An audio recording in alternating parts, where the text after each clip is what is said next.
bitch. What's up, you little bitch?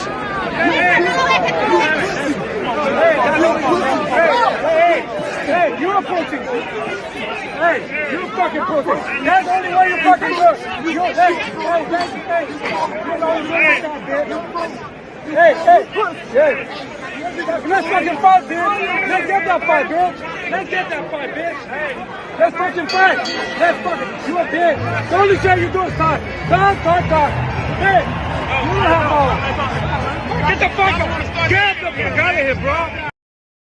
9 times out of 10, anytime you see Jermall and Jermall and they're both acting the same, Jermall is drunk. See, Jermall is like that, sober or high. That's the way he is. He amped up. Jermall is the mellow one. So anytime you see Jermall and Jermall acting the same, 9 times out of 10, Jermall is drunk. Period. Because this right here, it don't make no sense. And the reason why it don't make no sense is how you sit up here barking at Team Benavidez and whatever and whatnot, and yet you set up on Hot Boxing with Mike and refuse to say this man's name. Matter of fact, you asked Mike Tyson to call him out for you. You didn't even want to utter the man's name. So this back and forth right here, to me, just wolf tickets to me. This don't mean nothing. If you feel that passionately about it, make a fight with him. You know, if you feel that passionately about it, you should at least be able to say his name while you was up there with the legendary Mike Tyson. How do you not have courage in front of that man? I have no idea. I mean, that's a sidebar, but I'm just saying. It doesn't make any sense whatsoever if that's how you feel. Now, this is the thing.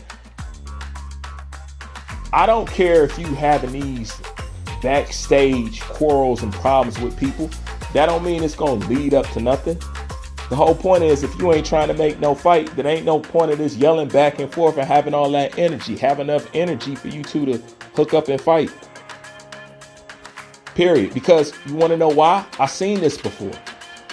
Already. This is a rerun episode. I meant when you ran into it with Daniel Jacobs in the hall. There was a whole lot of talk just like this.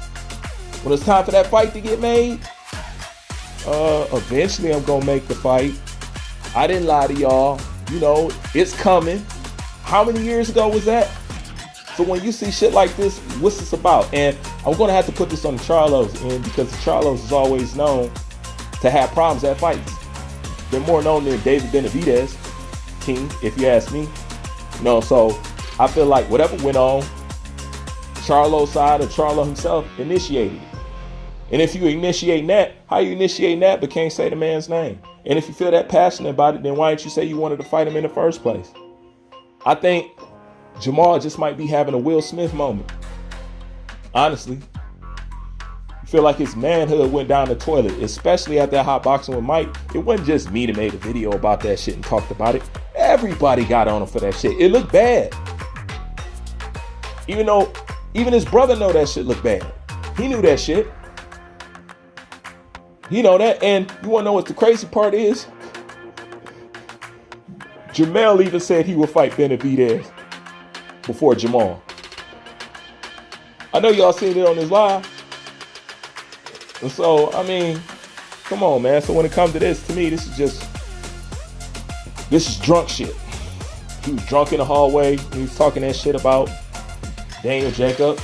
Like I said, he's more than likely drunk here now.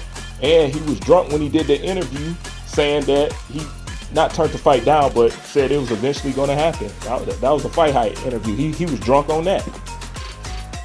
You know, so whenever you see Jermall acting up, 9 times out of 10, man, this cat just drunk. Jermall is mellow and humble, you know? Like, he the cool twin. He's the calm twin. Jermall is the amped up, aggressive, hyper one. You know what I'm saying? That's not Jermall. So when you see him acting up like this, you know, 9 times out of 10, he kicked a few back and, you know, he feeling himself. But other than that, that's not how he really feel. You seen him set up there on that couch and shit, you didn't have to yell at nobody's team or halfway start a fight, at a fight. You could have just got on there and just said, hey, I want to fuck David Benavidez up, period. You could have said that. Hell, you at least could have said the man's name, but you didn't say that. So when I see shit like this, it just don't make sense to me. What's the point? Y'all gonna make a fight after this? And that's why Team Benavidez, whoever that was, he was right. He said, you just talk. You just talk. No action. Sign a contract. Let's fight. Let's fight. That was the ultimate cap right there. And I ain't talking about 2000s cap. I'm talking about 90s cap. You know, y'all done fucked Cap up, by the way. Once again, another sidebar, but you know, but that was the mic drop right there. He said, if you feel that way, shit, let's go ahead and fight. You just talk. Let's fight. And at this point in time, tired of saying this about this dude. You can't take no more Sulekis and all this other shit, man. You need to do something. Do something, bruh. Do something at this point. Knocking off of David Benavidez. With a win like David Benavidez, even though David Benavidez ain't really racked up no names to solidify himself as a legit badass. But at this point, knocking off of David Benavidez, that'll put you back in the game with your brother. Because the number